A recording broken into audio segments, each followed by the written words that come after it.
Vice admiral D K. Tripathi, chief of naval staff, vice admiral Rajeev Pendharkar ji, flag officer commanding in chief east fleet commander and CEO Jaleshwar, Indian navy के सारे senior officials और sailors, media के मेरे मित्रों, देवियों व सज्जनों। वैसे मुलायम सिंह ने मेरी काफी कीमत आप लोगों के सामने बढ़ा दी है, जबकि देश में सेंट्रल कम्युनिटीज की कीमतें धीरे धीरे कम हो रही हैं। मित्रों, ये हमारे लिए बहुत ही प्रसन्नता का विषय है कि मैं इस कार्यक्रम के माध्यम से एक बार फिर से हमारे जाबाज और बहादुर नेवल वॉरियर्स के बीच यहां पर उपस्थित हूं। भारत की मैरीटाइम सिक्योरिटी में आपका कंट्रीब्यूशन तथा इंडियन ओशन रीजन में आपकी स्ट्रांग प्रेजेंस देशवासियों के लिए हमेशा भरोसे और एक विश्वास का विषय रही है। आपके साथ बिताया गया कोई भी समय साथियों मेरे लिए यादगार का यह लम्हा होता है। मुझे याद है कि पिछले वर्ष भी जून माह में ही अंतर्राष्ट्रीय योग दिवस के अवसर पर मैं हमारी नेवी के अफसर्स और सेलर्स के बीच में था। हालांकि उस समय INS विक्रांत पर थे और आज हम सब INS जलाश्व पर हैं। साथियों, जैसा कि आप सब जानते हैं कि माननीय प्रधानमंत्री श्री नरेंद्र मोदी के नेतृत्व में मुझे एक बार फिर से रक्षा मंत्रालय का दायित्व सौंपा गया है। दिल्ली में बहुत सारे काम होते हैं, जाने कितनी फाइल्स, जाने कितनी मीटिंग्स, इसी तरह के और भी बहुत सारे काम हुआ करते हैं। पर मेरा मन जाने क्यों बार बार आप लोगों के बीच आने का कर रहा था। जाने को तो मैं भारत देश की इतनी विशाल सीमा पर कहीं भी जा सकता था, पर मुझे लग रहा था मानो समुद्र की लहरें मुझे बुला रही हैं और मैं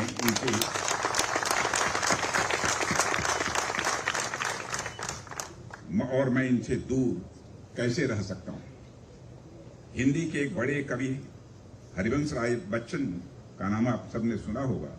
उन्हीं की एक कविता है, तीर पर कैसे रुकूं मैं, आज लहरों में निमंत्रण, मैं इस पंक्ति को मानो जी रहा था। जब लहरें मुझे निमंत्रण दे रही हूं तो मैं यहां आने से अपने आप को कैसे रोक सकता था। और इससे बेहतर शुरुआत भला मेरे लिए और क्या हो सकती थी कि मैं अपने नेवल वॉरियर्स के साथ इस कार्यकाल की शुरुआत कर रहा हूं। साथियों, पहली बार किए गए किसी काम का हमेशा एक अलग महत्व होता है। पहली बार जब कोई बच्चा स्कूल जाता है, पहली बार जब कोई लड़की कॉलेज जाती है, पहली बार जब कोई व्यक्ति नौकरी करने अपने ऑफिस जाता है, पहली बार जब उसे सैलरी मिलती है, तो इन सारी चीजों का जो जीवन में पहली बार होती हैं उनका बहुत ही अधिक महत्व होता है। वो याद है कि रक्षा मंत्री के रूप में अपने पिछले कार्यकाल में जो हमारी पहली विजिट थी वह सियाचिन की थी और उस कार्यकाल की आखिरी विजिट भी सियाचिन की ही थी। और इस बार जब नए कार्यकाल की मैं शुरुआत कर रहा हूं तो मैं पहली बार आप लोगों के बीच यहां पर आया हूं। साथियों, पहली विजिट बस पहली विजिट ही नहीं होती, इसका हमेशा कोई न कोई एक संदेश होता है। पिछली बार जब मैंने शुरुआत सियाचिन से की थी तो वह एक तरह से देश की सुरक्षा के प्रति भारत सरकार के कमिटमेंट और हमारे प्रयासों का एक फोकस दिखा रहा था। वह दिखा रहा था कि हमारी राष्ट्रीय सुरक्षा के प्रति हमारा ध्यान नॉर्दर्न बॉर्डर्स पर पूरा है और वह हमने अपने पिछले कार्यकाल में किया भी, चाहे वह देश की उत्तरी सीमा पर इंफ्रास्ट्रक्चर डेवलपमेंट हो, सड़कों के माध्यम से सीमावर्ती इलाकों को देश के बाकी इलाकों से जोड़ना हो, या फिर नॉर्दर्न बॉर्डर्स पर पीस एंड स्टेबिलिटी सिक्योर करनी हो। पिछले कार्यकाल में हमारी सरकार ने इन सभी एरिया पर फोकस किया था। हालांकि इसका अर्थ साथियों यह नहीं है कि हमने अपने पिछले कार्यकाल में इंडियन ओशन रीजन की ओर ध्यान नहीं दिया। हमने उस कार्यकाल में भी हमारी नेवी और मैरीटाइम सिक्योरिटी का पूरा ध्यान दिया था, लेकिन इस कार्यकाल में हमारे नेवल वॉरियर्स के बीच में मेरी पहली विजिट के माध्यम से मैं ये बताना चाहूंगा कि अब हमारा फोकस भारत की समुद्री सुरक्षा को और अधिक मजबूत करने और इंडियन ओशन रीजन में हमारी नेवल पावर की स्थिति को और अधिक प्रभावी और सुदृढ़ बनाने की ओर होगी। वह चाहे उत्तर का हिमालय हो या हिंद महासागर हो, देश की सीमाओं की सुरक्षा को लेकर लगातार रोबस्ट करना और हमारी यह पहली प्राथमिकता होगी। साथियों, मेरे यहाँ आने को मैं एक और नजरिए से देखता हूँ और वह नजरिया है हमारे भारत देश की भौगोलिक और सांस्कृतिक एकता का। इस अवसर पर मुझे विष्णु पुराण का एक श्लोक याद आता है, उत्तरम यत् समुद्रस्य हिमाद्रश्चैव दक्षिणम वर्षं तद भारतम नाम भारती यत्र संततिः। यह श्लोक भारत और भारतीयों की भौगोलिक परिभाषा गढ़ता है कि समुद्र के उत्तर में और हिमालय के दक्षिण में जो देश हैं उसे भारत कहते हैं तथा उसकी संतानों को भारतीय कहते हैं। अर्थात हम भारतीयों के लिए दोनों ही क्षेत्र उतना ही महत्वपूर्ण है। मां भारती के सिर पर मुकुट के समान शोभायमान महान हिमालय और मां भारती की चरण वंदना करता हुआ हिंद महासागर, ये दोनों ही क्षेत्र हमारे लिए बेहद महत्वपूर्ण है और हम इनकी एकता और अखंडता को और अधिक सुदृढ़ करने की संकल्पना को लेकर अपने इस कार्यकाल में भी आगे बढ़ेंगे। साथियों, जब मैं यह कहता हूं कि हमारा ध्यान लैंड बॉर्डर्स और मैरीटाइम सिक्योरिटी दोनों ही तरफ होगा, तो मेरे कहने का अर्थ स्वाभाविक रूप से बहुत ही व्यापक होता है। मैं उस समय सिर्फ भारत की सीमाओं की ही बात नहीं कर रहा होता हूं, बल्कि मैं उस समय समस्त भारत को एक करके देख रहा होता हूं। इसलिए जब मैं यह कहता हूं कि हम लैंड बॉर्डर्स और मैरीटाइम सिक्योरिटी दोनों की ओर ध्यान देंगे, तो इसके माध्यम से मैं भारत के उत्तरी और दक्षिणी भाग को एक सूत्र में बांधने की बात भी करता हूं। साथियों, भारत भूमि इस मामले में सदैव भाग्यशाली रही है कि इस धरा पर हर युग में ऐसे लोगों ने जन्म लिया है जिन्होंने इस देश की सांस्कृतिक एकता को एक सूत्र में बांधने में कोई कसर नहीं छोड़ी है। आप सबने महर्षि अगस्त का नाम सुना होगा। उत्तर भारत में जन्मे यह अगस्त ऋषि ने दक्षिण भारत की न सिर्फ यात्रा की, बल्कि पूरे दक्षिण भारत के सांस्कृतिक मूल्यों पर यानी कल्चरल वैल्यूज पर अपनी छाप भी छोड़ी।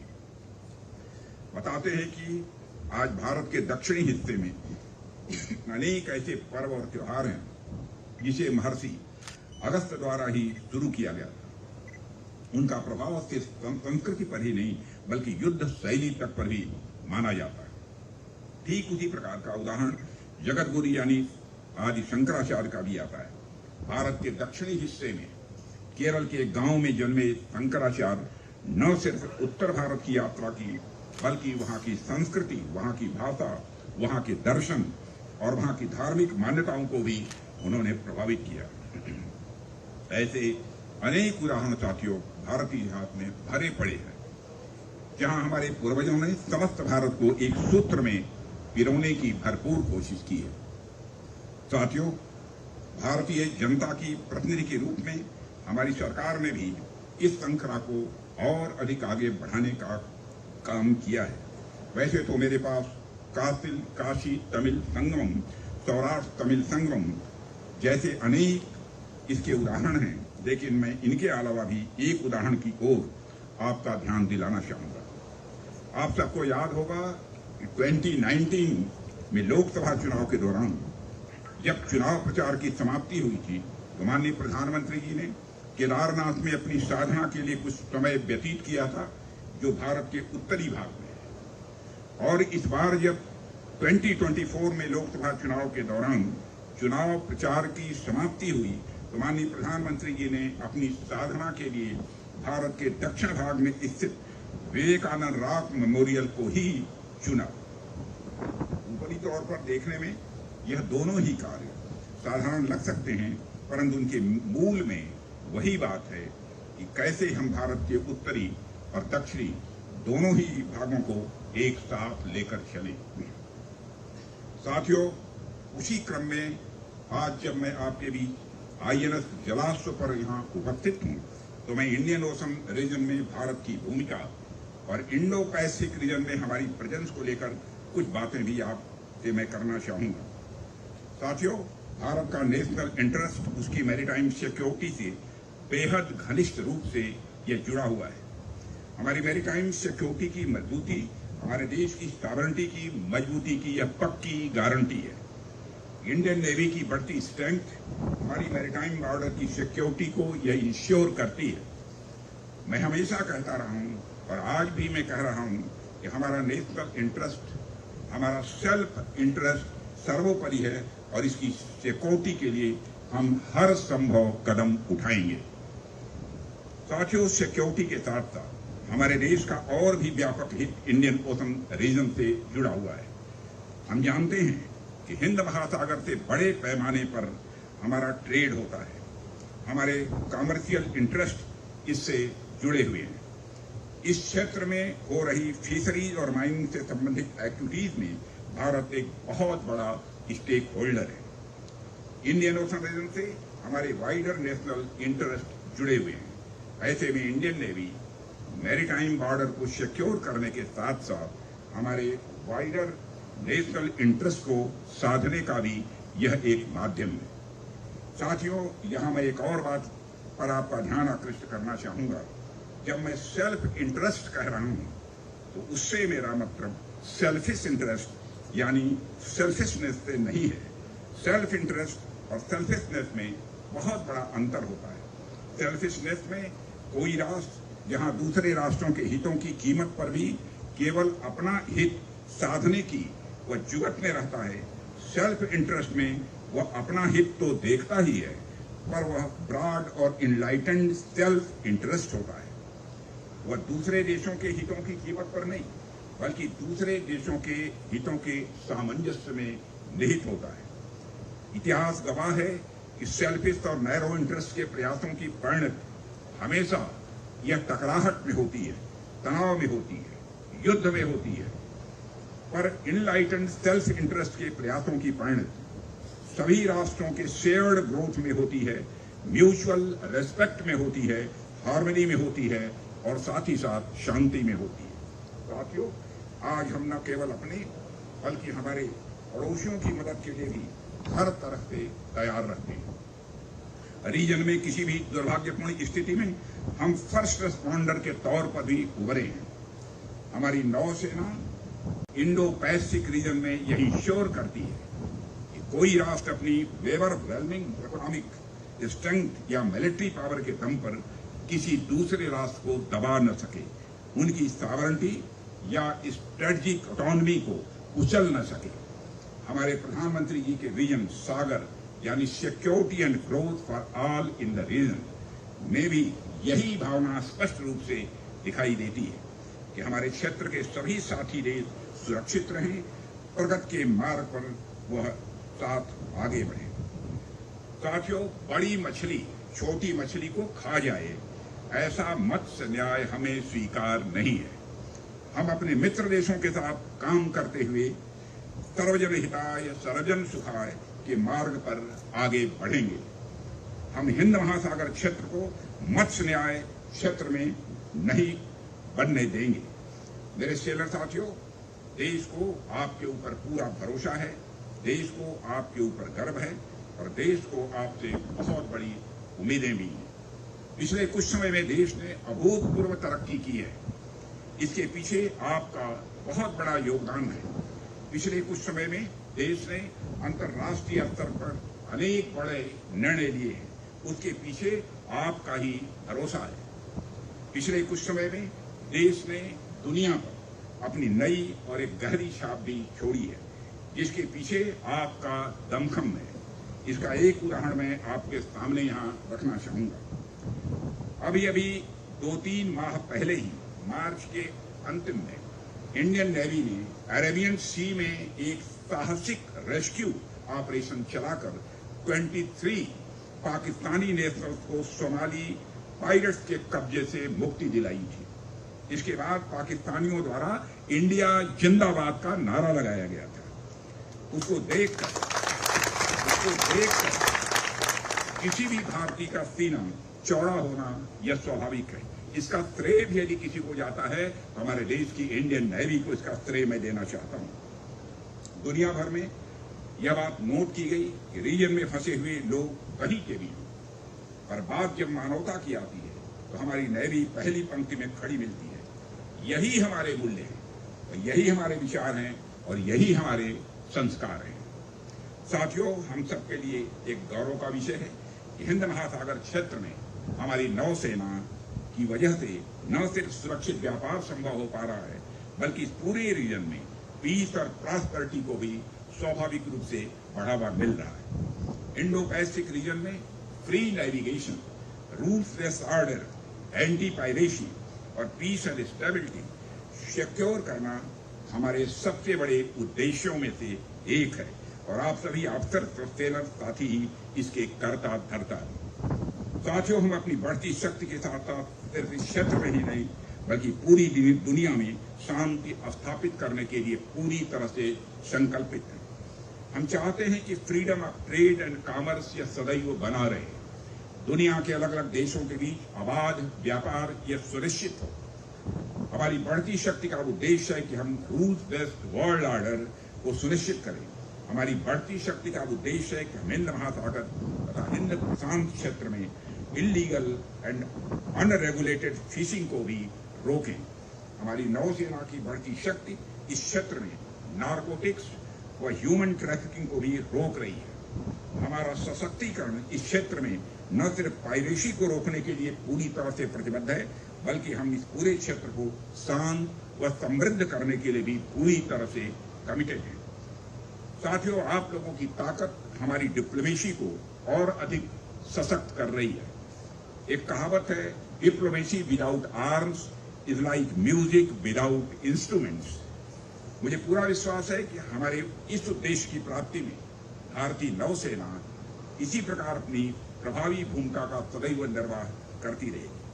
साथियों, आज भारतीय नौसेना लगातार सशक्त हो रही है और नेवी के पीछे जो इंडस्ट्रियल इंफ्रास्ट्रक्चर चाहिए वह भी धीरे धीरे सब काफी समृद्ध हो रहा है। हमारे शिपयार्ड्स बढ़ रहे हैं, हमारे एयरक्राफ्ट कैरियर्स बढ़ रहे हैं, और हमारी नेवी नई ताकत के रूप में उभर कर सामने आ रही है।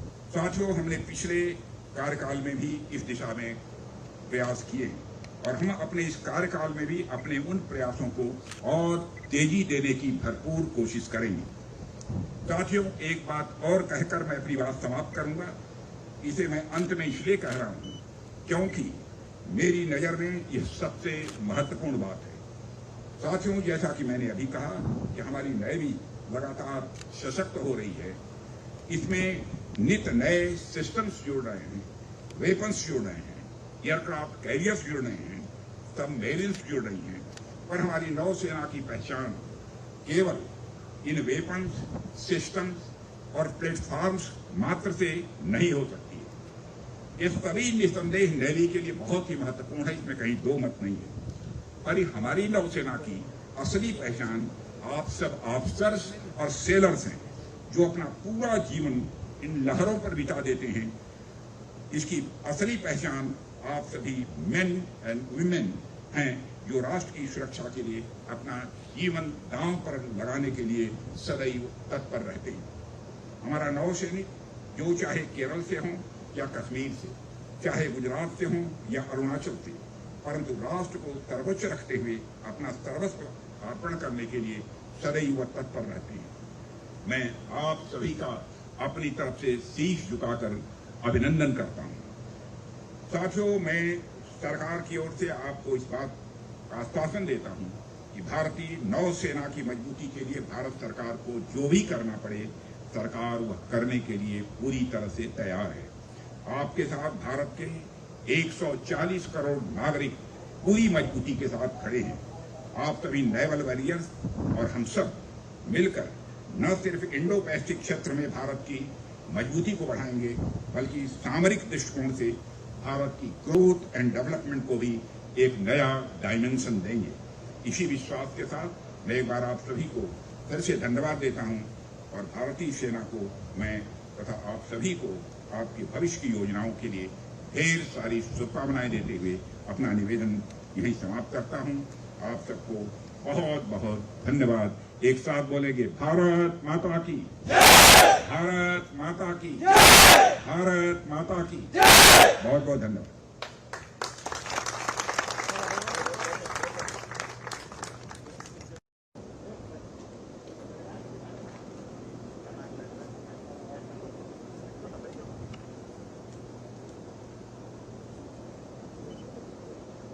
राष्ट्र सुरू कर। जनगण मन